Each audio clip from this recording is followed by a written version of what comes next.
say you what if each up in. You write books, film, song, not even there so it end. The way you work, really, them have to respect it, my friend. Nah, I beg nobody, nothing. Hello everyone, Jay Mullings from Rent Mirror here, aka Wicked Penman. Please like, comment, share, subscribe, all of that good stuff. My last video was a shout out to Marcus Rashford, I believe. And before that, it was a video for World Kindness Day. I've appreciated all of the little interactions I've had with people and the comments. I mean, most of my interaction happens away from YouTube and all these platforms. So, you know, to those people who took the time, thank you and appreciate you. But yeah, today, I wanted to cover a few topics. Well, I'm going to try to cover a few topics in one video. So this one will be a little longer. Please bear with me. First of all, the beginning of the week, or the 16th of November, was World Tolerance Day. So I'm going to I'm going to speak about that. The 19th is World Philosophy Day. I'm going to cover that. And then the 20th is going to be World Children's Day. And the 21st is World Television Day. So I'm going to try and cover those 4 topics, or at least get through 2 of them in one video and then do a separate video. Right? Get it, got it, good. If you got anything else to do right now, you can just listen. If you have the time, then pay attention. But, you know, as always, I appreciate you taking the time to stick with me through this. First of all, what is World Tolerance Day and when did it start? I think it started in 1995, but I'm just going to fact check real quick. Okay, so International Day for Tolerance, which was on the 16th of November 2020. The International Day of Tolerance is a great opportunity for you to think back and recall the last time you had a different perspective than one of your friends. When was the last time you had to learn something about someone else's culture?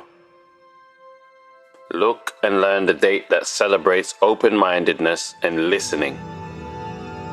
So it's a good premise for having an International Day. It was started by the UN, and the goal was to get educational institutions and the general public to see tolerance as a staple of society. So they declared 1995 a year of tolerance. And I think it's been celebrated every year since then. In 1995, UNESCO created a Declaration of Principles on Tolerance as a way to define and provide awareness of tolerance for any and all governing and participating bodies. That day in 1995 was November 16. So every year they celebrate the anniversary of that, and that's where you get International Day, the International Day of Tolerance, or World Tolerance Day. It covers non-violence in fields such as science, culture, and the arts, and recognizing tolerance as a universal human right. Okay. My thoughts on that immediately are, yes, tolerance is very important, and it is a staple to society. But then there are certain things we cannot be tolerant of, and we already know what those things are. You know, harming people, racism, bigotry, murder, rape, molestation. Do you know what I mean? There is no tolerating that. And yes, that's a difference of opinion. Those people feel like this is something they should and could be doing, or can get away with doing, and there should be zero tolerance on that. So, you know, you gotta draw a line somewhere with tolerance. But the actual idea of tolerance is, of course, a welcome one, and no society that has any ambition for itself can really reach its full potential if there isn't an open-mindedness to hearing the views that come from different people from different walks of life, different cultures, different ways of being socialized and brought up. I don't think anyone would dispute that. It's obviously people, you know, intellectuals that like to argue things for the sake of arguing, devil's advocate and that, and so on and so forth, will say tolerance has a boundary, has a limit. There's somewhere where, and I agree with that. Intellectually, there is a line where tolerance ends, and then, you know, you gotta kind of take actions to bring someone within the level of tolerance. But apart from that, International Tolerance Day is something that I definitely agree with. it's definitely a worthwhile event to recognize each year. So yeah, that's International World Tolerance Day, or International Day of Tolerance, however you prefer to say it. The 19th was World Philosophy Day. Now that's more up my street in terms of how do I explain this? I educate myself, not in secret, but outwardly it appear I only ever endorse my own views and so on and so forth, and I am very capable of original thought, but I like paying attention to what other people have done as a way of like proving that what you're on the right track with what you're doing. So for instance, as a screenwriter, I read other people's screenplays sometimes. Well, not sometimes. I've regularly done that. I collect all of these consensus great screenplays and award-winning screenplays, and I'd read them for myself just to see, okay, do I agree with this?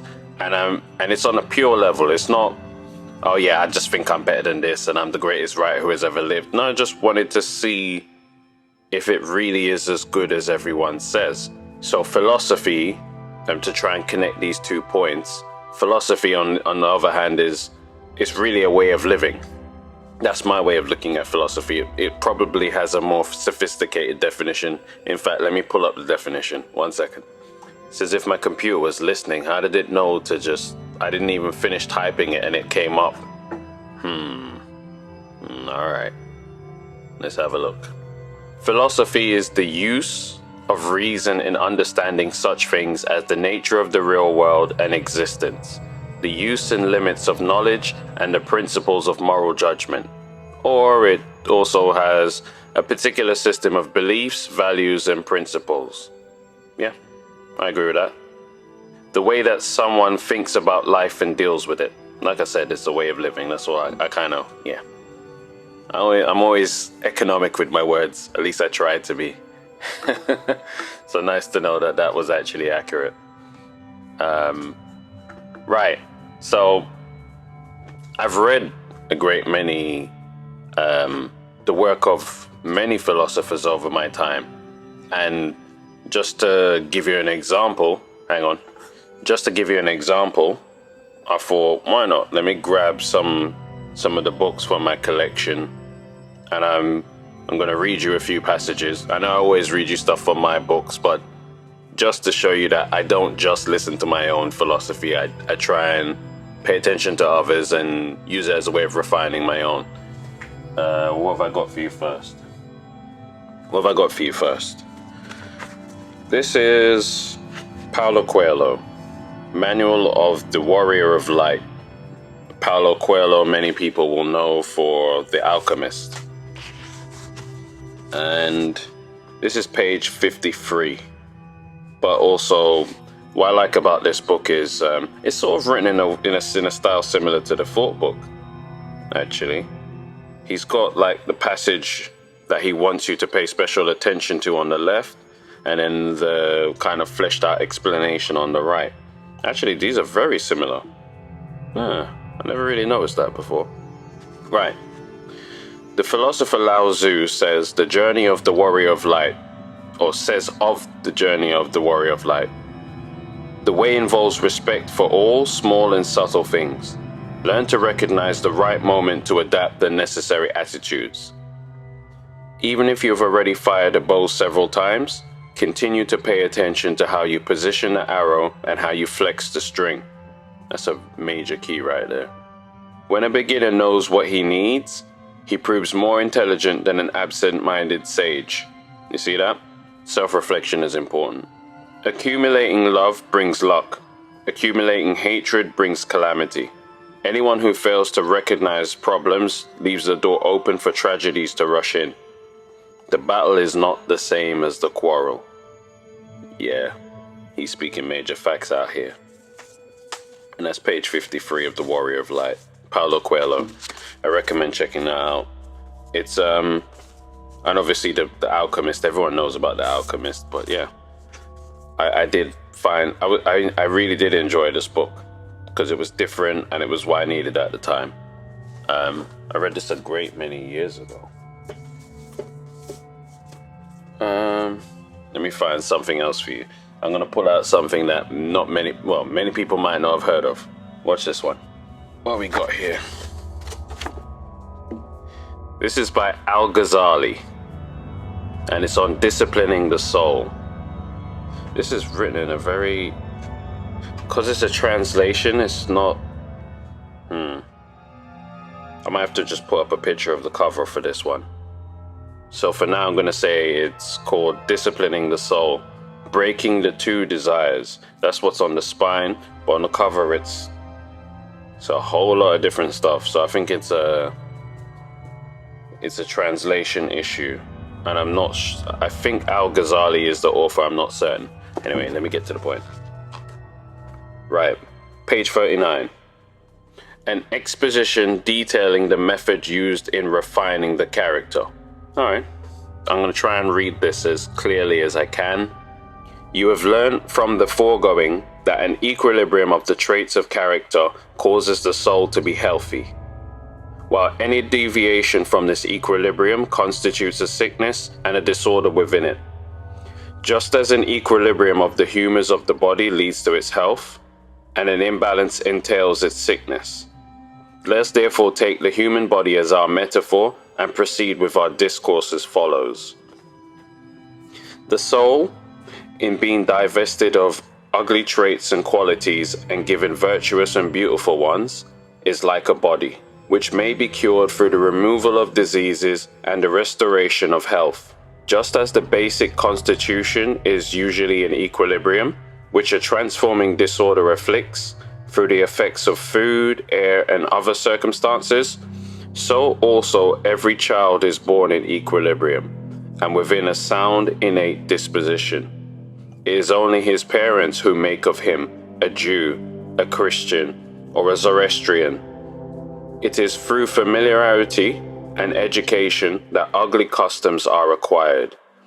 And just as the body is not initially created complete, but rather moves towards completion and strength through its growth, provided by nourishment and upbringing, so too the soul is created deficient, with its completion and perfection being present in a latent form, and will only become perfected through training. The refinement of the character and being nourished with knowledge. Just as when the body is healthy, the physician should establish the canon which will maintain this health, and when it is ill, he should restore it to health. Similarly, when your soul is pure, clean, and of good character, you should strive to keep it this way, and strengthen and purify it yet further. And when it is not, you should struggle to make it so. And just as a disorder which changes the body's equilibrium and brings about its sickness may only be treated through its opposite, if it proceeds from heat, then through something cooling and vice versa. Similarly, the ugliness which is the heart's sickness can only be treated with its own opposite, so that the disease of ignorance is treated by education, that of avarice by giving more money away, that of pride by self-effacement, and that of greed by forcibly restraining oneself from the things one craves. The curing of a sick body requires that one endure the bitter taste of the medicine and persevere in renouncing certain things one desires. And in like fashion, in the treatment of the heart sickness, one must endure the bitterness of struggle and steadfastness. This is even more the case, in truth, since one can escape a bodily illness through death, whereas the sickness of the heart is a sickness which abides even after death and for all eternity. Yo, this book is super militant. I like this one. But yeah, let me just put this back on the bookshelf where it belongs. Where did I get it from? There we go.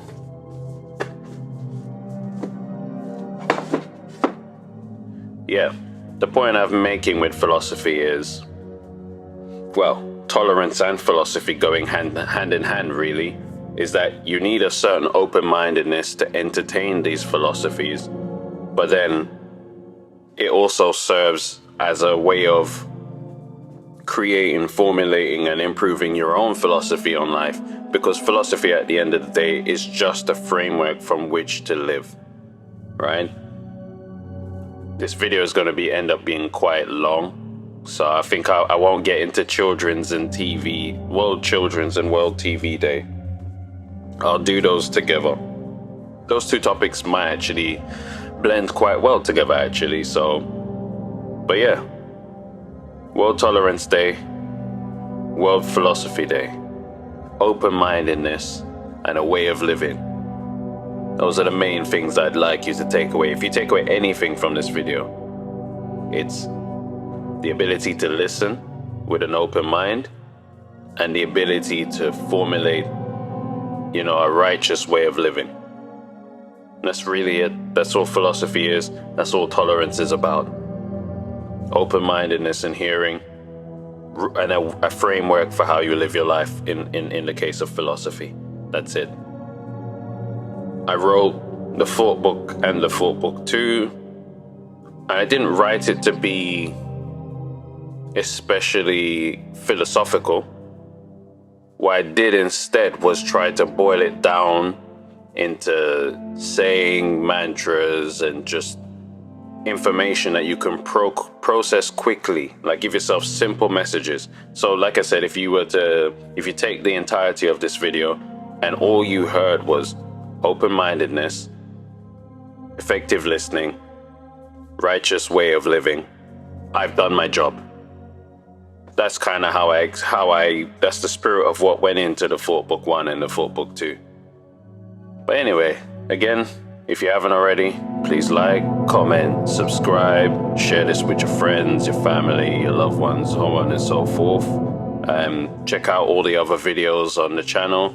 I made a playlist which has everything that I've done in 2020, which is currently at 50-something videos. If you're the type that likes a nice YouTube binge, you want to go down the rabbit hole, it's all set up there for you. I'm Jay Mullings, aka Wicked Penman from Rent Mirror, and have a great weekend, or whenever it is that this video drops. If the weekend should follow, have a great weekend. Catch you soon on the next one, and I'm out.